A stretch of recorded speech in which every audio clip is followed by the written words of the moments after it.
Hello everyone, welcome to my channel 14 star classes. This is Nisha Rizvi. आज की इस class में हम लोग बीएड फर्स्ट सेमेस्टर के पहले पेपर का यूनिट 3 स्टार्ट करेंगे, जो कि है एजुकेशन और सोशोलॉजी। सबसे पहले अगर हम बात करें कि कॉन्सेप्ट ऑफ सोशोलॉजी यानी कि समाजशास्त्र की अवधारणा क्या है, तो सोशोलॉजी जो है वो आपकी वो सिस्टमेटिक और साइंटिफिक स्टडी है किसकी, ह्यूमन सोसाइटी की, सोशल ग्रुप्स की, इंस्टीट्यूशंस यानी कि संस्था की, रिलेशनशिप्स की और सोशल प्रोसेस की। It explain how society functions यानी कि ये बताता है कि हमारी जो सोसाइटी है वो किस तरह से फंक्शन करती है, कैसे इंसान एक दूसरे के साथ इंटरैक्ट करता है और कैसे सोशल नॉर्म्स को फॉलो करता है, उसकी वैल्यूज़ को या फिर उसके अंदर चेंजिंग आ रही है उसे। सोशियोलॉजी ये भी डील करता है कि सोशल डायमेंशन जो है ह्यूमन लाइफ का वो एक एनालिटिकल और साइंटिफिक मैनर है। इसकी मीनिंग की बात करें तो हिंदी में तो ये समाज प्लस शास्त्र ये दो चीजों से मिलकर बना है। और समाज मतलब क्या है, सामाजिक समूहों का संगठन, यानी कि हम आप सब मिलकर के एक समाज ही बना रहे हैं। और शास्त्र मतलब क्या है कि व्यवस्थित ज्ञान हो किसी चीज का, यानी कि सिस्टमेटिक नॉलेज हो या फिर कहें साइंस। तो समाज शास्त्र का अगर टोटल एक कंक्लूजन के साथ मतलब निकालें तो इसका मतलब क्या होता है कि वैज्ञानिक एवं व्यवस्थित ज्ञान मानव समाज का। ठीक है, अब इंग्लिश की बात करें तो ये लैटिन वर्ड के सोशियस से मिला हुआ है, बना हुआ है, जिसका मतलब क्या होता है, कंपेनियन या सोसाइटी। लोगस का मतलब क्या होता है, ये ग्रीक वर्ड का लिया गया, इसका मतलब भी स्टडी या साइंस। तो अब इंग्लिश में अगर इसको कंक्लूड करें तो क्या, sociology means scientific and systematic study of human society. परिभाषा की बात करें तो ऑगस्ते कॉम्टे ने क्या कहा है कि सोशियोलॉजी जो है वो साइंटिफिक स्टडी है सोशल फिनोमेना की। इसका मतलब भी यही है। एमाइल जो थे इन्होंने क्या कहा कि सोशियोलॉजी जो है वो स्टडी है सोशल फैक्ट्स की।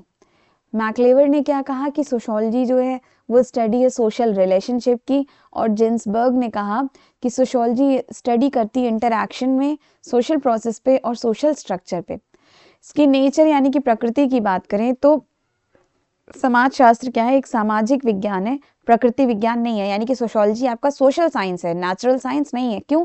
क्योंकि हम या आप नेचुरल नहीं, हम और आप मिलकर एक सोसाइटी बनाते हैं। तो हम खुद को अगर पढ़ रहे हैं तो किसको पढ़ रहे हैं, सोशल साइंस को पढ़ रहे हैं। तो सोशियोलॉजी स्टडी करती है ह्यूमन सोसाइटी को, सोशल रिलेशनशिप को, इंस्टीट्यूशन को, नॉर्म्स को, वैल्यू को और सोशल प्रोसेस को। नेचुरल साइंसेस किसको स्टडी करती है, फिजिक्स को, बायोलॉजिकल फिनोमेना को, जहां पे सोशियोलॉजी डील करती है मैन मेड सोशल वर्ल्ड को, इंसानों द्वारा बनाए गए। ठीक है, क्यों? क्योंकि सोसाइटी जो है वो डायनामिक है। सोशियोलॉजी फोकस करती है पैटर्न ऑफ ह्यूमन इंटरैक्शन पे और सोशल बिहेवियर को पे। इसीलिए सोशियोलॉजी क्या है, कंसीडर किया गया एक सोशल साइंस की तरह, ना कि नेचुरल साइंस की तरह। फिर इसको दूसरे इसकी नेचर की बात करें तो सोशियोलॉजी को रियल साइंस माना गया है, लेकिन नॉन फिलोसफिकल साइंस नहीं माना गया है। ठीक है, सोशियोलॉजी जो है वो रियलिस्टिक साइंस है। ठीक है, क्यों? क्योंकि ये स्टडी करती है जो एक्चुअल में एग्जिस्ट करती है सोसाइटी में, ना कि जो exist, not what should exist, जो होना चाहिए उस पे नहीं, अभी जो है उस पे। ठीक है, ये रिलाई करती है उस फैक्ट पे, ऑब्जर्वेशन पे, सर्वेज पर, स्टैटिस्टिक्स पे, ऑब्जेक्टिव डेटा पे। आइडियलिस्टिक साइंस जो है वो डिस्क्राइब करता है कि कैसे society ought to be, but sociology describe societies as it is. यानी कि ये बताता है कि मतलब जो आपका आदर्शात्मक विज्ञान है वो समाज के आदर्श रूप को बताता है कि वो किस तरह से, जबकि जो हमारा सोशल साइंस है, सोशियोलॉजी है, ये सिर्फ रियल में जो एक्चुअल में एग्जिस्ट कर रहा है उसके बारे में बताता है। ठीक है, ये मोरल जजमेंट को अवॉइड करता है, किसके, instead focus on scientific study of real social conditions. फिर सोशियोलॉजी को एक हम लोग प्योर साइंस कह सकते हैं, लेकिन बिहेवियरल साइंस नहीं कह सकते। क्यों? सोशियोलॉजी हमारी प्योर साइंस है क्योंकि इसका एम क्या होता है, डेवलप करना थियरीज, प्रिंसिपल और सिस्टमेटिक। किस लिए? सोशल लाइफ को अंडरस्टैंड करने के लिए। और अप्लाइड साइंस क्या प्रोवाइड करता है, डायरेक्ट सॉल्यूशन। लेकिन सोशियोलॉजी फोकस करता है कॉन्सेप्ट पे, एनालिसिस पे और थ्योरेटिकल एक्सप्लेनेशन पे। ये डायरेक्ट सॉल्यूशन नहीं देता है, पहले ये फोकस करता है कॉन्सेप्ट वगैरह पे, उसको एनालाइज करता है, देन कुछ मिलता है। ठीक है, हालांकि अगर हम बात करें तो सोशियोलॉजिकल नॉलेज अप्लाई किया जाता है एजुकेशन में, लॉ में, पॉलिसी मेकिंग में। बाकी सोशियोलॉजी जो है वो खुद में एक थियोरेटिकल और प्योर डिसिप्लिन है। इसका पर्पस क्या है, नॉलेज जनरेट करना, ना कि प्रॉब्लम सॉल्व करना। अब एजुकेशन और सोशियोलॉजी में फ़र्क क्या है, तो एजुकेशन और सोशियोलॉजी दोनों डीपली इंटरकनेक्टेड हैं और म्यूचुअली इन्फ्लुएंसिंग एक दूसरे से। एक दूसरे से बहुत इन्फ्लुएंस करते हैं। स्टडी जो है यानी कि एजुकेशन ये डिटरमाइन करता है एम को, करिकुलम को, ऑर्गेनाइजेशन को और मेथड ऑफ एजुकेशन को।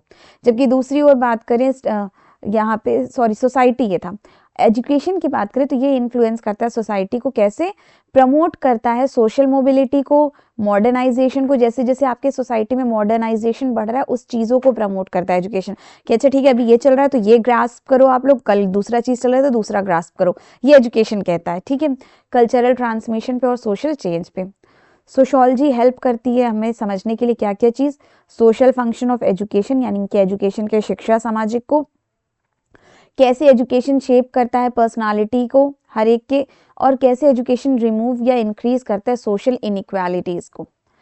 एजुकेशनल सोशोलॉजी की बात करें तो एजुकेशनल सोशोलॉजी जो है वो ब्रांच किसकी है, सोशोलॉजी की है। ये क्या स्टडी करती है, एजुकेशन को उसके सोशल कॉन्टेक्स्ट में, ट्रीटिंग स्कूल को एक मिनिएच्योर सोसाइटी की तरह। ठीक है, ये किस पे फोकस करती है कि कैसे एजुकेशन फुलफिल कर रही है हमारी सोशल नीड को, यानी कि आज हमें कपड़ा चाहिए, खाना चाहिए, जिस भी चीज़ की ज़रूरत है तो कैसे ये हमारी एजुकेशन इसको डील करती है। ठीक है, फुलफिल करती है। कैसे सोशल नॉर्म्स और वैल्यूज़ इन्फ्लुएंस करते हैं एजुकेशन को। रोल जो है एजुकेशन का सोशलाइजेशन में, कल्चरल ट्रांसमिशन में और सोशल चेंजेस में। ठीक है, ये एनालाइज क्या करता है, टीचर स्टूडेंट रिलेशनशिप को, क्लासरूम बिहेवियर को, स्कूल कल्चर को और overall social function of education को। अब हम बात करें कि एजुकेशनल सोशोलॉजी का जो ऑब्जेक्टिव है वो क्या है। तो पहला ऑब्जेक्टिव क्या है कि हमें अंडरस्टैंड करने के लिए कि एजुकेशन जो है वो सोशल कॉन्टेक्स्ट है अपने में। ठीक है, इंटरैक्शन करता है एजुकेशन और सोसाइटी में, डिटरमाइन करता है education based on social need में, एनालाइज क्या करता है रोल ऑफ एजुकेशन किस में, सोशल चेंज में, एक्सप्लेन क्या करता है हमारा फंक्शन ऑफ एजुकेशन किस में, सोशलाइजेशन में, study the role of education in cultural transmission में, प्रमोट करता है सोशल इक्वालिटी और जस्टिस करता है थ्रू एजुकेशन में, to strengthen school community relation, analyze करता है social problem related to education, और स्टडी किस पे करता है, social roles of teacher and student. Next है हमारा सोशियोलॉजी ऑफ एजुकेशन। तो सोशियोलॉजी ऑफ एजुकेशन क्या स्टडी करता है, एजुकेशन की बात करें सोशियोलॉजी की। ठीक है, तो इसमें क्या क्या चीज़ आएगी, स्कूल आएगी, एजुकेशन सिस्टम आएगा, लर्निंग प्रोसेस आएगा, क्लासरूम आएगा, इंटरैक्शन आएगा, सोशल फंक्शन आएगा एजुकेशन का। और किस पे ये फोकस करते हैं कि कैसे एजुकेशन मेंटेन करती है, चेंज करती है सोशल स्ट्रक्चर को।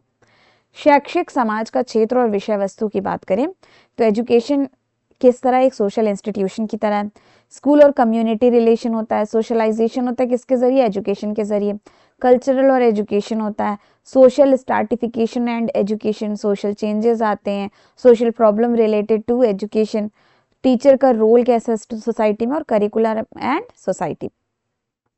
अब डिफरेंस हमें निकालना है सोशियोलॉजी ऑफ एजुकेशन और एजुकेशनल सोशियोलॉजी पे। तो सोशियोलॉजी ऑफ एजुकेशन क्या है, ये स्टडी करते हैं कि कैसे पब्लिक इंस्टीट्यूट जो है and experience of people affect करते हैं फील्ड ऑफ एजुकेशन को और उसके आउटकम को। और क्या है, इसमें मोस्टली थियोरेटिकल फील्ड होते हैं, ये ज़्यादा इम्फेसाइज करते हैं किस पे, अचीवमेंट पे या and result of the education, education का जो आखिरकार रिजल्ट जो मिलता है उस पर। जबकि एजुकेशनल सोशियोलॉजी क्या है, ये एप्लीकेशन है सोशियोलॉजिकल फाइंडिंग का एजुकेशन पर। इसमें इंक्लूड होता है बहुत सारे प्रैक्टिकल आपके इम्प्लीकेशन, जबकि ये थियोरेटिकल होते हैं। इम्फेसाइज किस पे करता है कि कैसे एजुकेशन को इम्प्रूव किया जा सकता है रिसर्च के जरिए, और नए प्लान्स को कैसे फाइंड किया जाए और एक्टिविटी कराया जाए फ्यूचर बेनिफिट के लिए। तो ये आपका यूनिट 3 का कुछ टॉपिक्स थे। नेक्स्ट क्लास में हम लोग इसको आगे कंटिन्यू करेंगे। Thank you.